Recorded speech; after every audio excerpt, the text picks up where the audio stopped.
After improving to 6-3 on the season by sweeping the Cardinals on Sunday, Seahawks continue to be the number 3 seed in the NFC. After winning 6 of their first 9 games, are they suddenly a dark horse Super Bowl contender? Rob Rang and I are going to be breaking it all down on our Monday edition of Locked On Seahawks. You are Locked On Seahawks, your daily Seattle Seahawks podcast. Part of the Locked On Podcast Network, your team every day.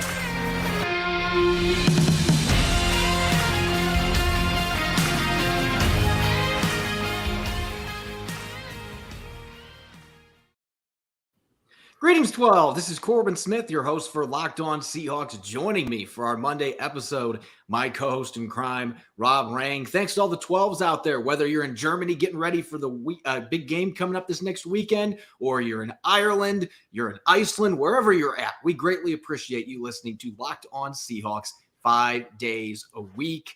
We got a bunch on tap here in today's show, a loaded episode here on Monday. You can tell that I have had a long day and I had my flight canceled coming out of Arizona. So my apologies if I get a little bit off the map here during this episode, but we've got so much to touch base on with the Seahawks getting that big win over the Cardinals yesterday, scoring 3 touchdowns on 3 straight drives to put away Arizona on the road. We'll have our Monday musings. We'll be tackling some mailbag questions and, of course, answering the most essential question, are the Seahawks now a dark horse Super Bowl contender in the NFC? This episode is brought to you by Betterhelp. It's not a crisis line. It's not self-help. It's professional therapy done securely online and available to people worldwide. And they have a special offer for our listeners. Get 10% off your first month at betterhelp.com/lockedon.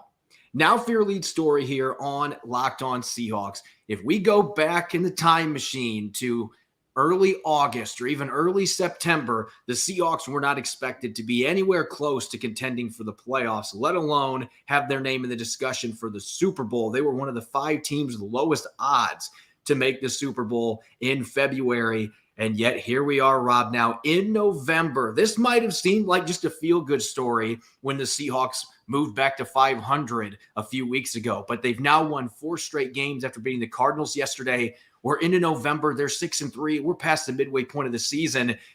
I think we've reached the point, especially with how wide open this NFC looks, that this team is no longer just that feel-good story with the way that Geno Smith is playing and riding a 4-game winning streak, winning on the road. They're doing it all on offense, defense, and special teams. This team very much looks like a team that deserves to be in the discussion when we're talking about teams that could be playing for a Lombardi trophy in February.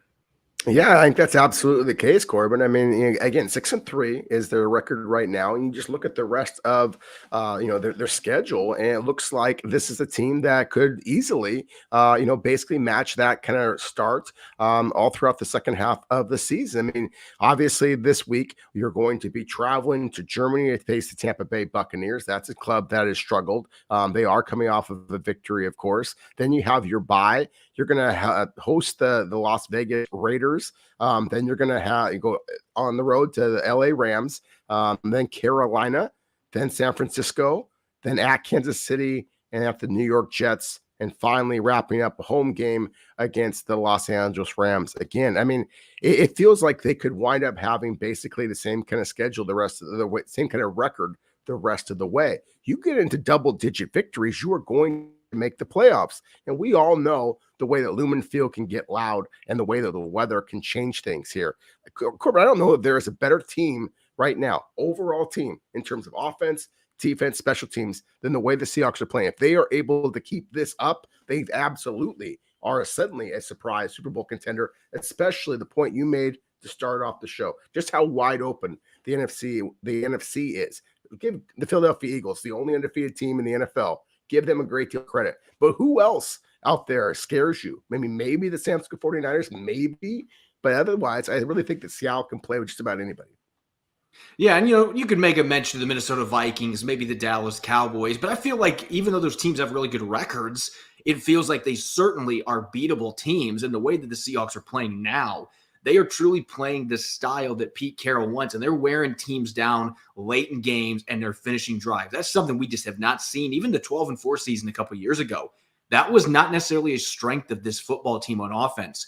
finishing off games. We are seeing that, and they're doing it week in, week out. This has not been a 1 or 2 week charade. They have been doing it now for the better part of a month on offense. And so it's been really impressive. You can see how excited Pete Carroll is. And you mentioned how complete this team has been. Now, there are a lot of different advanced stats out there, but if you follow Football Outsiders, DVOA, that is one of my favorites. We're looking at defensive value over adjustment. And it's like any other stat. It's not the end all be all, but there's a pretty good connection with the teams that score highly in this metric and playoff success and winning Super Bowls. And you look at where the Seahawks are at now. They were top 1, 2, 3 teams in DVOA pretty much every year when they were competing for Super Bowls in the early 2010s.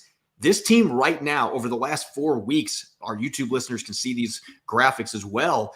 They rank 4th in team DVOA the last 4 weeks, 34%. They're 2nd in defense, negative 25.2%. That is a remarkable turnaround from the beginning of the season. 13th in offense. That was brought down by the first game in Arizona, but still 4.7%. They're 8th in special teams. So again, looking from the complete picture, they are clicking on all cylinders. They're averaging 28.5 points per game. That would rank 2nd in the NFL for the season based on the last 4 weeks. And this is the stat that really jumps out. They're allowing 12.75 points per game on defense the last 4 games. Again, the remarkable turnaround. 4 games is a fairly decent sample size, and they've played some good quarterbacks. I mean, Kyler Murray is a talented QB. They faced him twice. They've dealt with Justin Herbert. I think Daniel Jones has improved a lot this year, and he's won some games for the Giants early this season. But the Seahawks held these teams under 13 points per game in these 4 games, which would be number 1 in the NFL. Right now, the Buffalo Bills are giving up 14 points a game. 12.75 would be better. That's how well Clint Hurts' defense has played these last 4 games. So you put the running game, Geno Smith's efficiency, his resiliency, the way this defense is getting to the quarterback, the way the secondary is playing, how they're playing on special teams.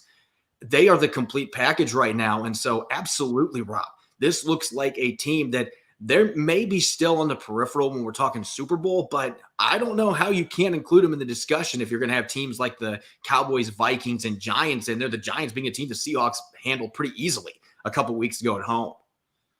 Yeah, that's the thing that gets me so excited about it, because I think that you were very wise to mention the Dallas Cowboys, Minnesota Vikings, as a couple of other teams that concern you a little bit. But, I look at those rosters and I don't see teams that I personally feel are quite as complete as Seattle's at this point. Now, obviously, Dallas has had some issues. They got their quarterback back in Prescott, and now they might just, really go on a run here, and they certainly have some defensive playmakers there, but their lack of big-time stars at the wide receiver position, to me, is a little bit of an Achilles heel. Look at the Minnesota Vikings. They're, to me, a very similar team as like the Arizona Cardinals, where they got a superstar at the wide receiver position, obviously, in Justin Jefferson. And they have a dynamic running back, a much greater running back in Dalvin Cook than the Arizona Cardinals have in James Conner, although I thought the Conner showed flashes of the Conner that we've seen in the past. But still, to me, that's not a defense that scares me nearly as much. I really like the way the Seattle is playing right now. I've said it before, I'll say it again. I mean, I will absolutely call myself out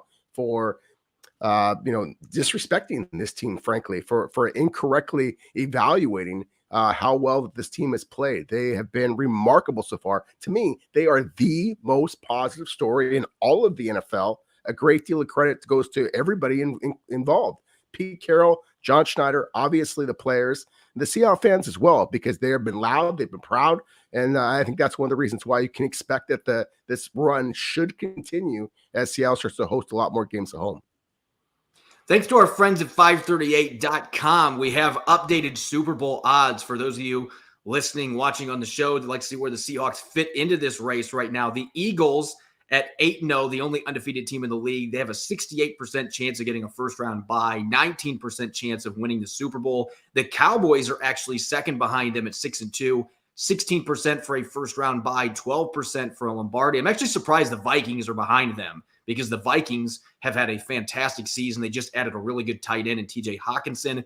12% chance. They're supposed to say first round bye. They're definitely not going to win the NFC West, being the Minnesota Vikings and playing in the NFC North, but their chance of winning Lombardi is 7%. And then the Seahawks, their first round bye odds, 0.9%. And not really a great chance for them to get that number 1 seed, but they actually have a 2% chance now after a 4-game winning streak to win the Lombardi Trophy. So when you look at that, the Seahawks are certainly in the mix, one of the top 4 teams. The Buccaneers and the Giants are right hovering around there as well.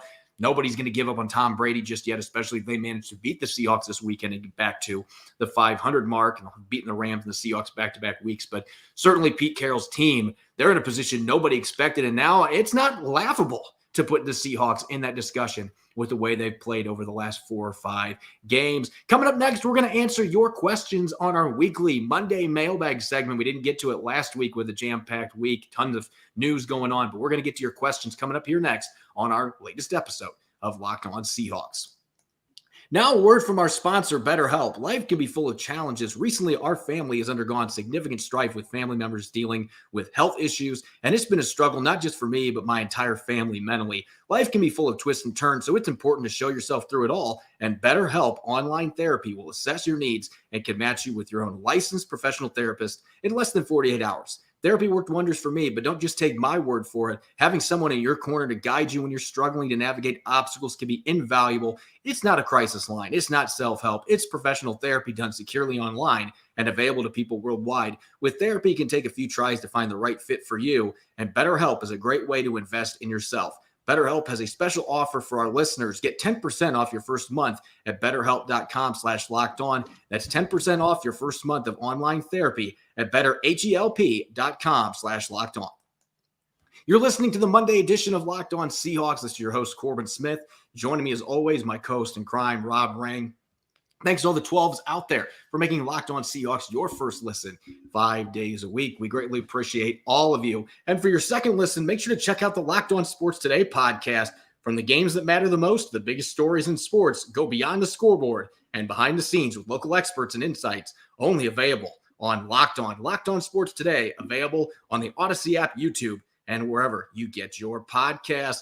All right, Rob, we didn't get to our mailbag last week. We had a lot of 12s dishing out questions this weekend coming off this big win. So we're going to bring back our Monday mailbag, answer as many questions from the 12s as we can. And this first one, I know you're going to be excited about a player that you and I both have had some excitement about that we haven't gotten to see on the field, but maybe, just maybe this week we might see him. And this question coming from Corbin tweets, in his post-game press conference, Geno Smith praised freaking donk Aaron Donkour for his early weight room appearances. As a German Seahawks fan, I wonder if he might be elevated from the practice squad for the Munich game on Sunday. What do you think about that?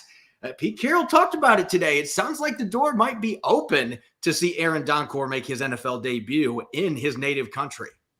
Yeah, that would be awesome if that is in fact the case. I mean, I think that, Seahawks fans have been eager to see Aaron Donkour. Obviously, fans in Germany are going to be that much more excited about Donkour. And the limited opportunities I've had to evaluate Donkour, going to training camp practices, things of that nature, I really have been impressed by his physicality, his burst up field. I think that there is a chance, as you said, with Pete Carroll kind of talked about that in his press conference today, that he's kind of leaving the possibility there that that might be something that could happen.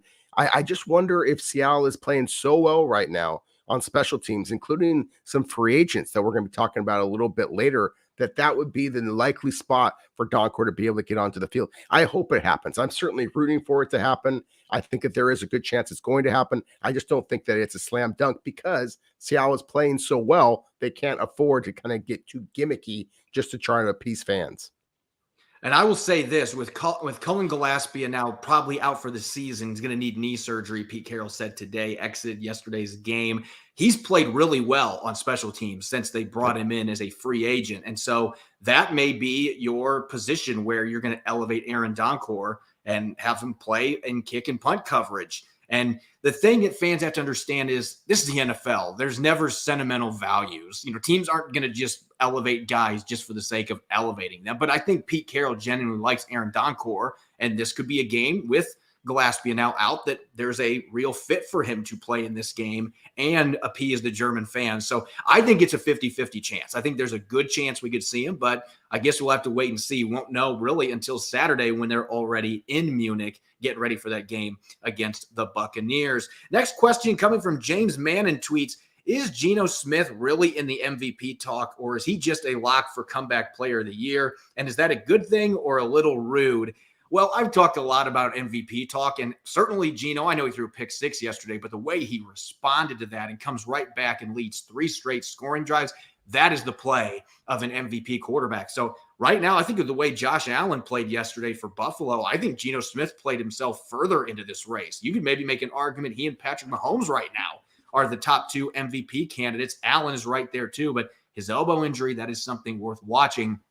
As for comeback play of the year, we've had plenty of fans question whether he's worthy of that. He's not coming back from an injury. He's just been on the bench for 7 years. But that's the point. He's been in QB purgatory for 7 years. The guy has just been waiting and waiting and waiting, and now he suddenly is playing like a top 5 quarterback. Like, that sounds to me like a comeback player of the year. So I think he absolutely should be in the running for both of those awards, and he deserves to be. I don't see any other guys coming back from notable injuries that are having dynamic seasons either. So the comeback player of the year award very much seems to be within the grasp of Geno Smith, and I think he's right there in the MVP race as well, leading this very surprising, very talented Seattle Seahawks team.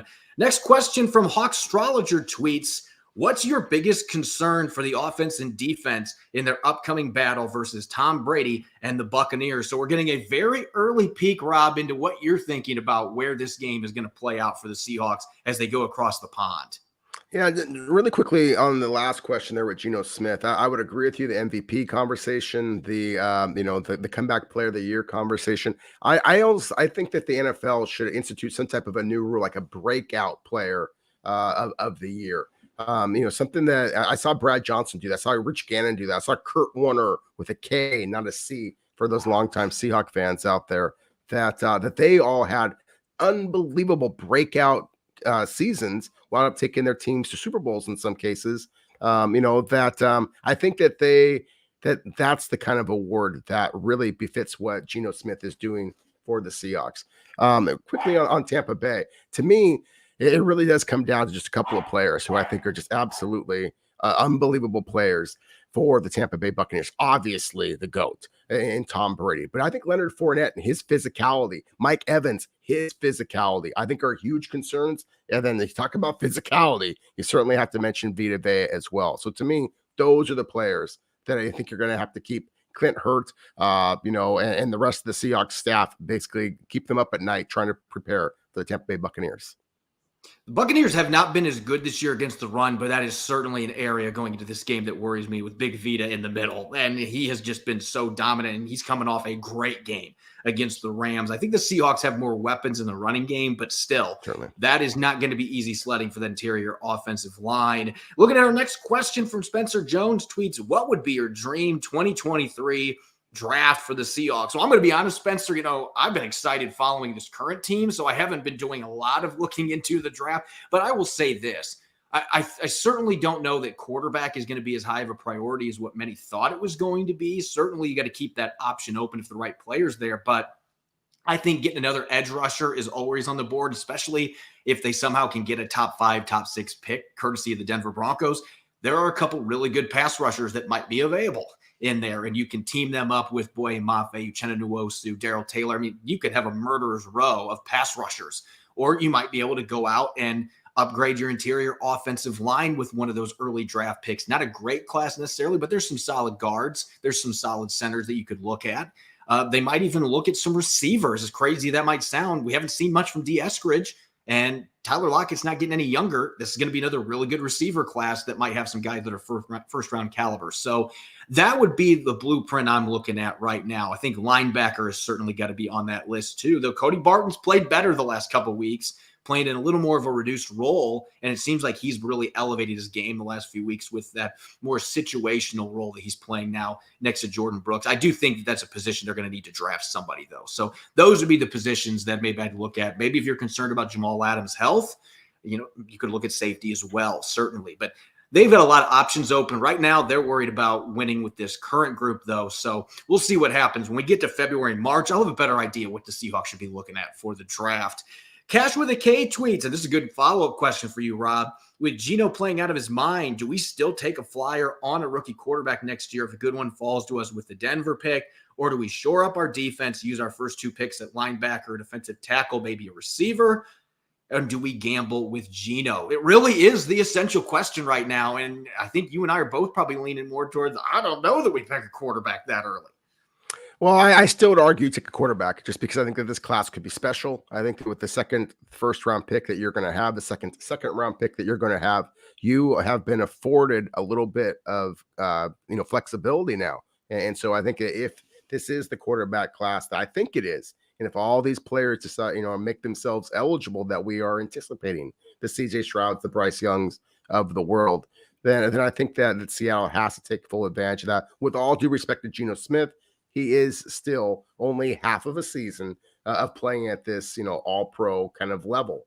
But again, he is playing at an all-pro level, so I don't think that you necessarily can justify packaging those picks and aggressively moving up to the top of the first round to take one of those quarterbacks. Going back to the question previously, there are some players out there who I do think that you could justify packaging some picks to move up. Maybe for a Georgia defensive tackle, Jalen Carter, Will Anderson Jr., the edge rusher from Alabama, Tyree Wilson from Texas Tech is one that a lot of people are excited about. One of my favorite players is an edge rusher. It's a little bit short, Felix Anudike Uzoma from Kansas State. But to me, there's some Uchenna Nwosu to his game. I think the pass rusher is going to absolutely have to be a position that Seattle looks to fortify. This draft class doesn't have quite as many superstars as what we've seen in the past, but it does have some good players. Seattle, again, is well fortified, well positioned to be able to address those concerns. And looking at our last question, this coming from Tyrion, and no, I don't think it's Tyrion Lannister. I don't think Game of Thrones is listening to our show here, but due to the Rams' struggles, does that open the door for Odell Beckham Jr. in late November and December? Now, Rob, you and I were joking about this. We're probably going to be getting this question every week as the Seahawks continue to win games because Odell Beckham Jr. is getting close to being healthy, and he wants to play for a contender. After winning the Super Bowl last year, he got hurt in that Super Bowl game, though, for the Rams. He wants to get back to the Super Bowl. So he's going to be looking for contending teams. The Rams don't look like that right now. They certainly don't look like they're going to be getting back to the playoffs or the Super Bowl. There's a lot of season left, but that seems like a long shot. The Tampa Bay Bucks at 4-5, depending what happens this weekend, if they fall to 4-6, it's hard to see Odell Beckham Jr. being swayed to sign there either. Maybe he goes back to the Giants where he started his career, but I will say this. I still think it's slim chances that OBJ goes to Seattle, but if they keep winning games and the Seahawks get in a position where they'd like to add another receiver and it's only for the last 4 or 5 games, you can afford that even with your salary cap situation right now.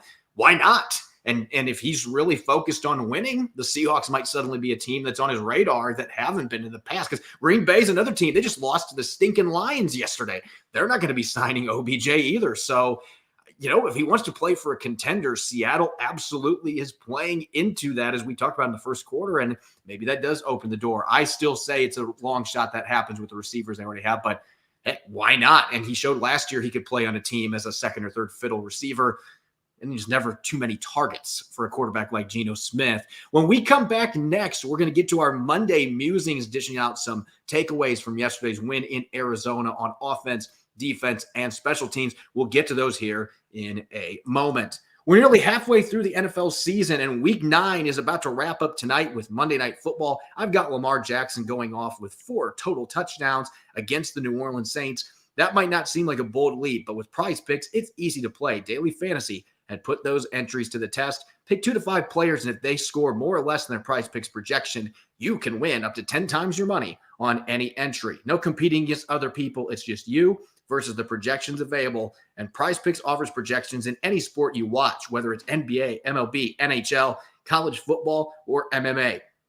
Entries can be made in 60 seconds or less. It's that easy with safe and fast withdrawals. It's currently operational in over 30 states as well as Canada. Download the Prizepicks app or go to prizepicks.com to sign up and play daily fantasy sports. First-time users can receive a 100% instant deposit match up to $100 with the promo code Locked On. If you deposit $100, Prizepicks will give you $100. Don't forget to enter the promo code Locked On at sign up for an instant deposit match up to $100. You're listening to the Monday edition of Locked On Seahawks. This is your host, Corbin Smith. Joining me as always, my co-host in crime, Rob Rang. We greatly appreciate all the 12s out there who make Locked On Seahawks your first listen 5 days a week. And for your second listen, make sure to check out the Locked On Sports Today podcast. They've got the biggest stories of the day, plus instant reactions, big game recaps, and the take of the day. It's available on the Odyssey app, YouTube, and wherever you get your podcasts. Winning their fourth consecutive game and their second straight road game, first time they've done that since 2020, the Seahawks took care of business in the desert yesterday with a 31-21 victory over the Cardinals. They complete the season sweep over their NFC West foes. They gain half a game on the 49ers, who were idle this weekend, and a full game on the Rams, who lost a heartbreaker to the Buccaneers 16-13. So really, this was about as successful as a weekend as you could have asked for the Seahawks. And aside from Cullen Gillespie, as we mentioned earlier, going down with a knee injury, they ended up leaving pretty healthy, which anytime you do that at the House of Horrors that is State Farm Stadium, that's a big deal. Let's get to our Monday musings, our in-depth takeaways. We always get excited talking on Victory Monday coming off a game like this. Rob, let's start on offense. What jumped out to you from this game? The Seahawks able to score 3 touchdowns in the second half to put away the Cardinals. Yeah, that certainly is an exciting element about it, just the resiliency of Geno Smith. But I think that, to me, the most exciting things about it is just the way that Geno Smith and Shane Waldron, play caller, are distributing the football. And just that it's kind of like a pick your own poison kind of a thing here. It's just allowing the Seahawks a great deal of versatility here. You know, the Arizona Cardinals, one of the things I was really concerned about how they would match up with Seattle is, as we talked about, the Cardinals have 2 really athletic linebackers in Isaiah Simmons and Zaven Collins. And we saw Zaven Collins make a terrific interception for the pick 6. Hey, sometimes great players are going to make great plays, tip of the cap. But for Geno Smith to come back from that, for Seattle to feature the tight ends as much as they did. I mean, Seattle's tight ends, that 3-headed monster that we talked about so much already. Noah Fant having his breakout performance for the Seahawks, 5 catches. I think it was 96 yards, led the team in receptions and receiving yards. For the Seattle's tight ends to have as many catches, 10, as DK Metcalf and Tyler Lockett had, for the running backs to catch a lot of balls, to see the tight ends blocking the way that they are. Colby Parkinson is becoming one of Seattle's best blocker, is becoming one of the better blocking tight ends in the league. I never thought I would see He really that. is. He's been spectacular so far this season. He's just playing with a different level of ferocity than I've ever seen from Colby Parkinson. So I love that. So to me, that is one of the most exciting things about it, is it feels like we're only a game or 2 away, perhaps, from having a Derek Young kind of a breakout, maybe having a D. Eskridge type of a breakout. Marquise Goodwin, of course, already had his, but he'll be coming back at some point here. So to me, that's one of the most exciting thing about it, is that we talked before about some of the offensive teams out there in the NFL, Minnesota Vikings being one, that has some dynamic players. But if you can slow down Justin Jefferson, if you can slow down Cooper Kupp, if you can slow down some of these teams' number 1 targets, you basically shut them down. Who are you going to try and slow down on the Seahawks offense? They just really are that dynamic right now. Yeah, they really do have one of the best overall skill player groups in the entire NFL when you consider the running back talent they have in the pass catching ability. I mean, Ken Walker III has great hands out of the backfield. Michigan State just never used him that way, but he has shown that since the start of OTAs. Really soft hands, can run routes as a receiver. They've moved him around. He's played some fullback. He had a run on a third down that picked up a first down conversion from the fullback position. So Geno Smith has all these weapons. And I don't want to sound like I'm piling on Russell Wilson, because we know all the special things that Russell Wilson did in a decade here. And there are things that he could do in his prime that Geno Smith isn't going to do. But what he has brought this offense, what number 7 has brought this offense, is the ability to distribute. And Russell Wilson, that was not always a strength for him. In fact, the last couple of years, very heavily targeting those top 2 receivers, not much activity from the tight ends in the passing game. And that's really opened things up. It really is making life difficult for defenses. And eventually, they're going to have to start trying to defend these tight ends tougher, and that's just going to make life easier for DK Metcalf and Tyler Lockett on the outside, and you're going to see those 2 have big games. It's not like those 2 weren't productive yesterday either. They had 104 receiving yards and 2 touchdowns combined.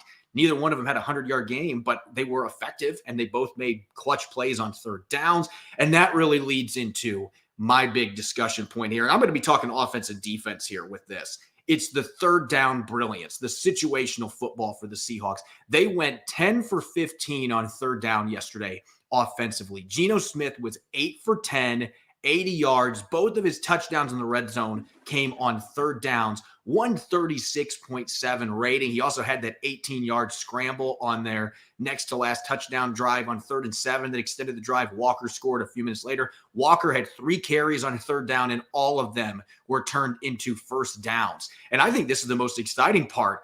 They moved the chains 4 times on 3rd and 6 or longer, and they converted 7 of their final 8 third down opportunities. I mean, that is ridiculous efficiency. You need to ask your players to be that efficient week in, week out. There's a reason that teams that are near the top of the NFL in third down rate are usually around that 45, 46% range.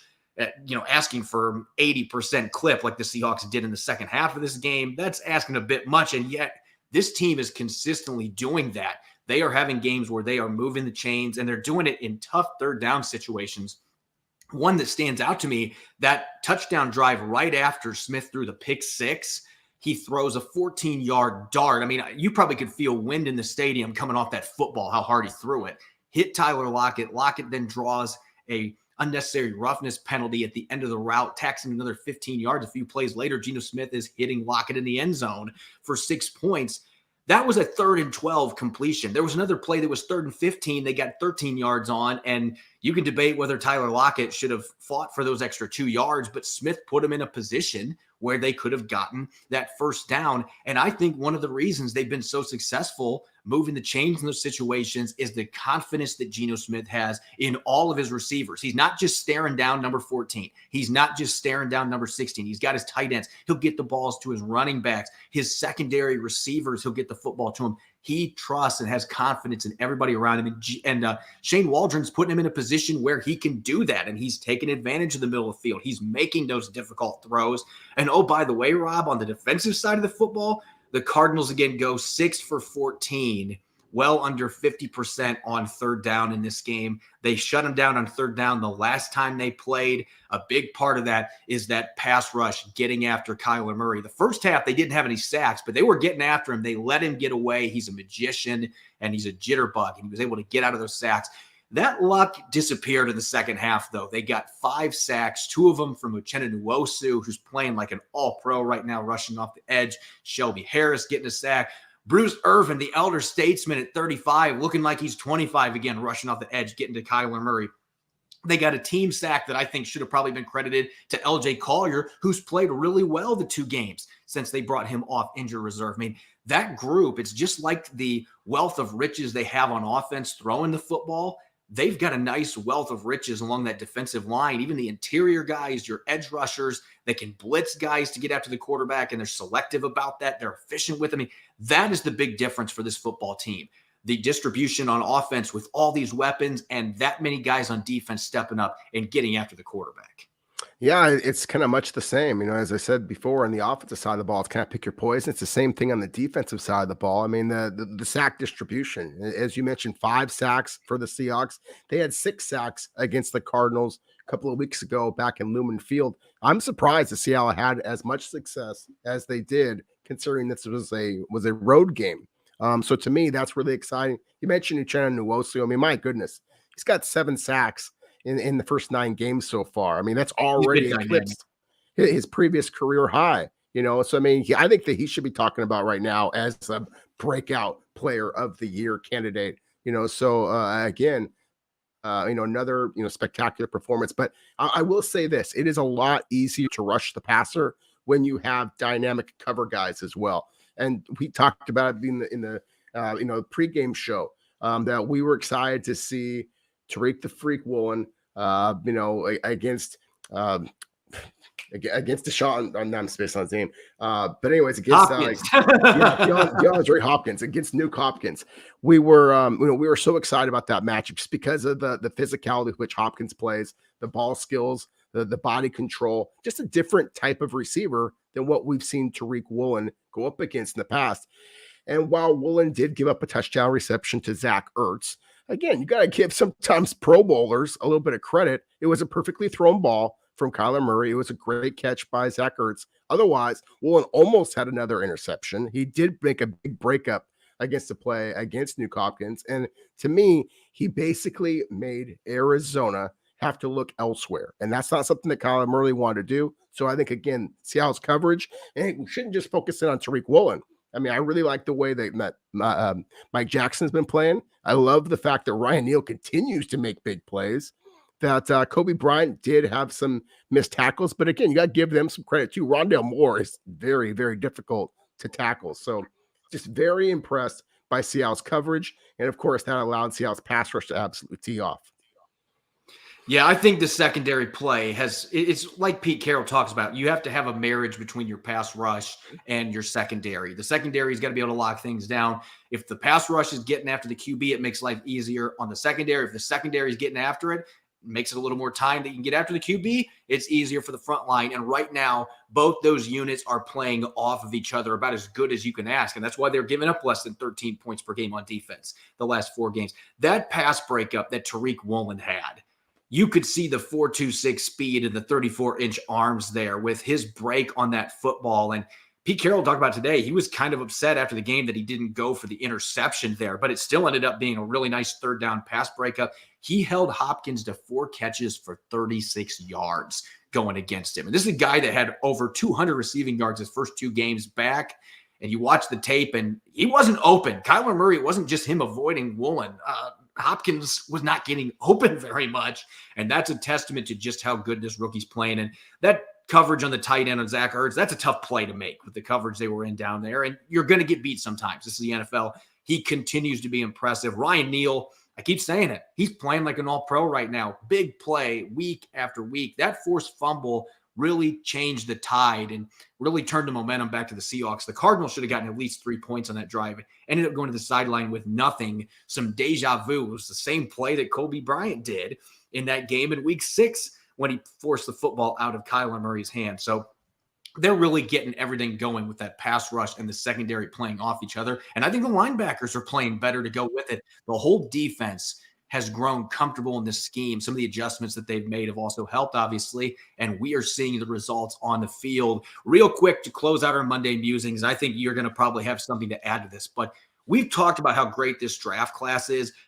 I'm going to make an argument that this is reaching it's reaching a historic point for the Seahawks. We're talking better than 2012, at least in their first year, because that group was obviously fantastic with Russell Wilson, Bobby Wagner, some of the other contributors they had, Bruce Irvin on that team. But this team's got 6 starters that are playing at a high level from this draft class. You've got Derek Young making 2 huge plays on special teams. They've got 2 undrafted rookies. We didn't get to see Joey Blunt yesterday because he missed the game, but he's been dynamic on special teams. And Joshua Oniogo making his NFL debut yesterday. 3 tackles on 11 plays, had a couple really encouraging pass rushes. This kid looked good in training camp and preseason. I think there is a role for him as a reserve rotational defender here, maybe even by the end of this season. And he looked really good in his first taste of NFL action. So we're talking about 9 players right there between your draft class and undrafted rookies that are contributing at least on special teams, and a number of them are starting and playing at a high level. We know how well Kenneth Walker III is playing. Boye Mafe had another really good game yesterday. Both tackles played well. They're getting those big plays from Woolen and Bryant. I mean, this draft class is as good as it gets for the Seahawks, and I think it absolutely belongs in that discussion with that 2012 draft class right now.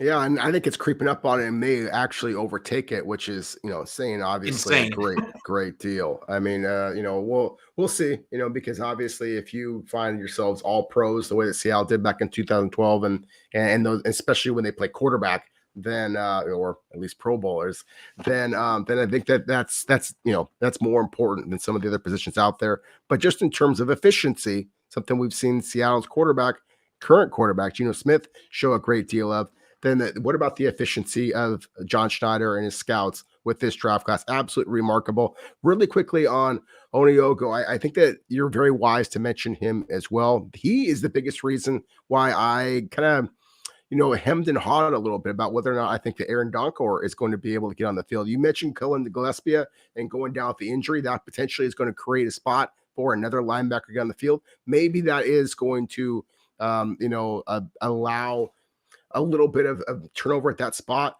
But I really think that Oniogo, his ability is very similar as the German Aaron Donkor's, and that's why I don't know that we're going to see Donkor actually get on the field. Although, again, I'm hoping to do so. Again, what to me is most remarkable about this draft class is not just the fact that they hit on their early picks, but it goes all the way into undrafted free agency. It really looks like the Seahawks hit an absolute home run with that 2022 draft class. As always, you can follow me on Twitter at Corbin Smith NFL. You can follow Rob at Rob Rang. Check out Locked On Seahawks on Apple Podcasts, Google Podcasts, Spotify, and of course, streaming 5 days a week on YouTube. Coming up tomorrow, we're going to have our usual Tell the Truth Tuesday festivities. We'll be dishing out some hot takes, a few other takeaways coming out of Sunday's game.